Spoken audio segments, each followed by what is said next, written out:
So hello, what's up mga ka-J-Vlog? Ayan, welcome ulit sa panibagong video. And for today's video, ayan, mag-review tayo, syempre, ng isang mid-range smartphone ni Xiaomi, which is a Xiaomi Redmi Note 13 Pro 5G. Maganda kaya to? Tara mga ka-J-Vlog, check natin.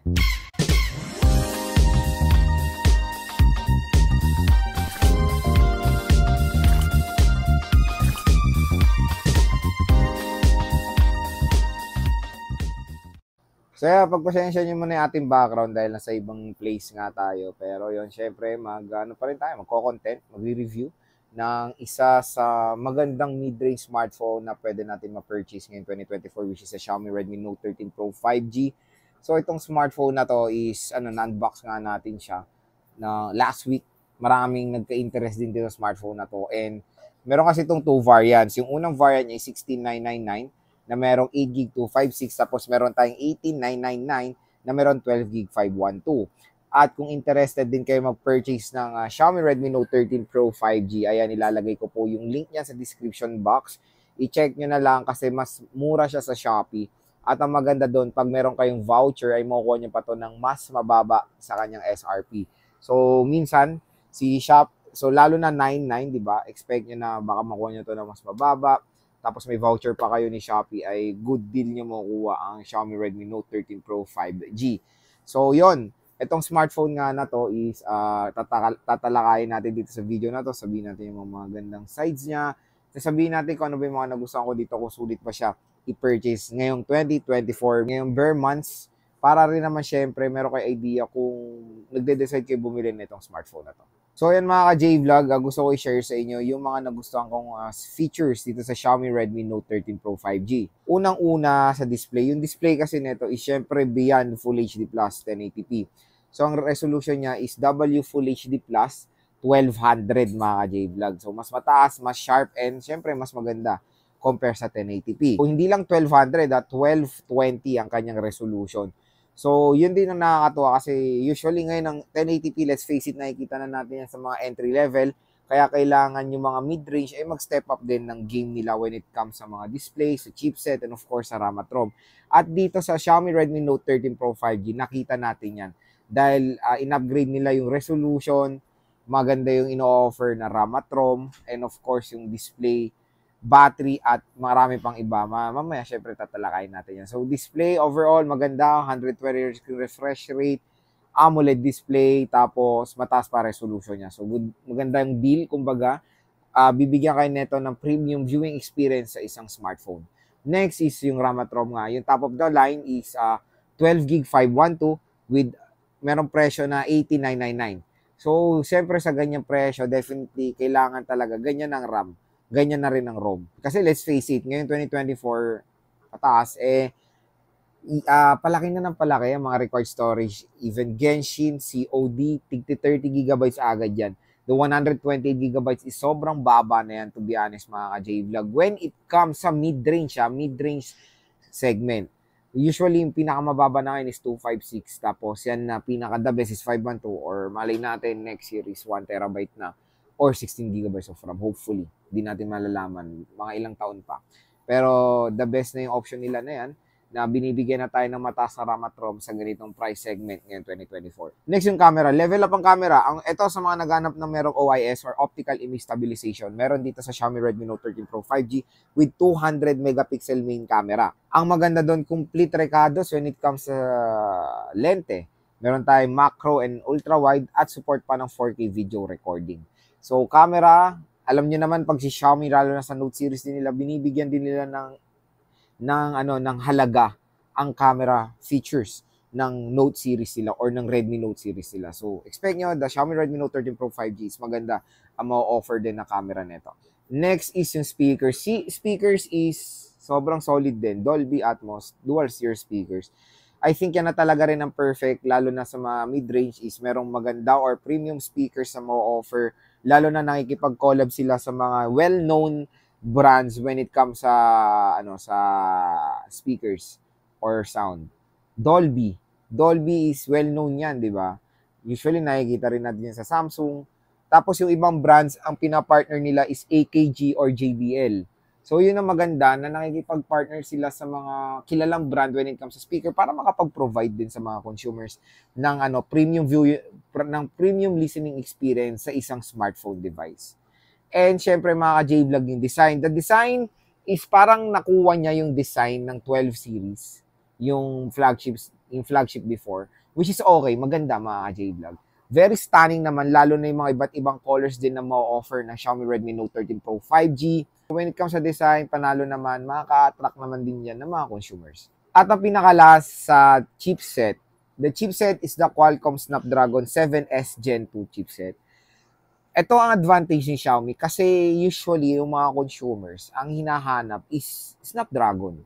So, meron tayong ma-offer or meron ma-offer si Xiaomi na Snapdragon na chipset for you, the 7S Gen 2.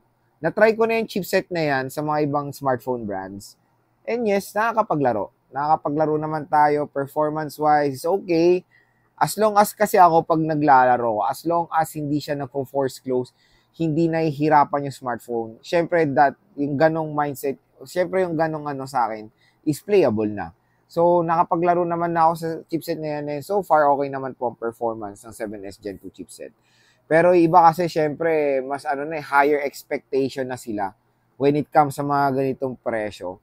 Minsan, hindi na, kulang na sa kanila yung 7S Gen 2. I know, maraming consumers na ganyan. Pero ako kasi, syempre, when it comes sa features ng smartphone, binabalance kasi natin yan. Yes, sabihin natin malaki nga, maganda yung chipset. Pero kung pangit naman yung mga nilagay na ibang specs, medyo nakakalungkot. Meron kasing ganyan, di ba, na smartphones na focus sa chipset, pero nalilimutan na yung camera. Hindi maganda yung camera side. Pero dito kasi Xiaomi, balance or equal. Maganda display, speaker, camera, fast charging, and of course, snappy chipset naman. So, yun naman ang maganda dito sa Xiaomi Redmi Note 13 Pro 5G. So, yun, yung mga nagustuhan kong features dito sa smartphone na to, and hopefully na nakatulong to sa inyong buying decision when purchasing this smartphone. So, explore natin yung camera app ng Xiaomi Redmi Note 13 Pro 5G. So, dito tayo sa photo mode. Meron siyang 0.6 for ultra-wide camera. Meron tayong 2x zoom, 4x zoom, hanggang 10x digital zoom tayo. Tapos, meron tayong 200 megapixel mode for more high-definition photos. Scan documents. Sa video naman, ang pinaka-max resolution niya is 4K res up to 30 FPS. Ayan. Sa settings niya, ayan, meron tayong flash aspect ratio, HDR, grid lines, AI camera, macro lens, timer, voice shutter, tilt shield, time burst, assist camera. Ito yung watermark, yung merong phone model sa baba natin mga photos. Meron tayong night mode for low light shot. Sa more naman, ayan. Meron tayong panorama, short film, slow motion, time lapse, long exposure. When it comes sa front cam, ayan. Malinaw yung camera rin naman nito. Sa video, pinaka-max resolution niya sa vid is 1080p. 60 FPS. Siyempre yung 200 megapixel is sa front. Ito yung may beautification. And portrait mode for background blur. So yun lang mga ka-J-Vlog yung camera app ng Xiaomi Redmi Note 13 Pro.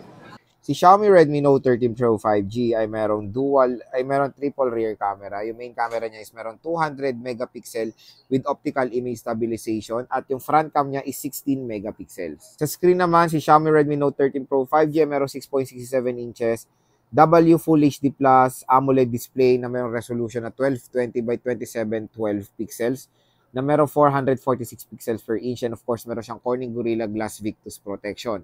Support niyang 120 Hz screen refresh rate. Mataas din ang brightness niya, 1800 nits of brightness. And of course, naka-punch hole display siya.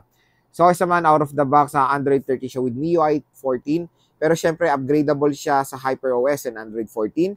Sa chipset, meron tayong Qualcomm Snapdragon 7S Gen 2 chipset. Meron tayong octa-core CPU na merong clock speed na up to na merong clock speed na up to 2.4 GHz, and sa GPU naka-Adreno 710 siya.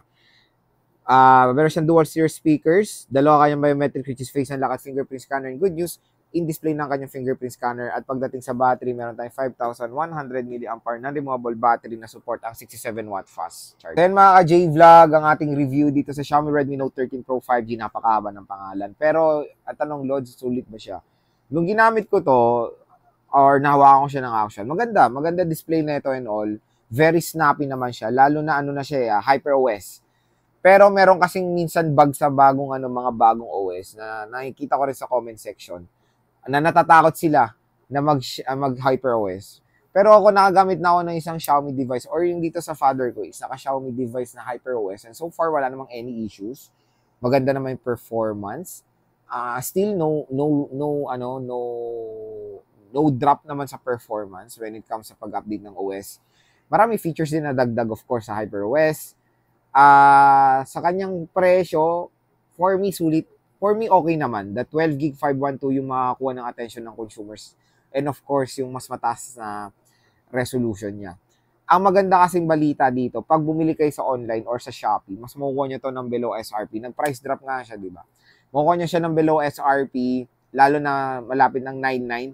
At meron pa kayong voucher. So kung makukuha nyo to ng mas mababa, good deal yan mga ka-J-Vlog, lalo na ang camera rin ito. Nagpo-focus sila sa camera na meron pang optical image stabilization. So yun, kung interested nga kayo mag-purchase ng Xiaomi Redmi Note 13 Pro 5G, lalagay ko po yung link niya sa description box and hopefully, maka-purchase kayo. Check nyo na lang yung link, i-add to cart nyo na yan, lalo na magsisale na po sa Shopee.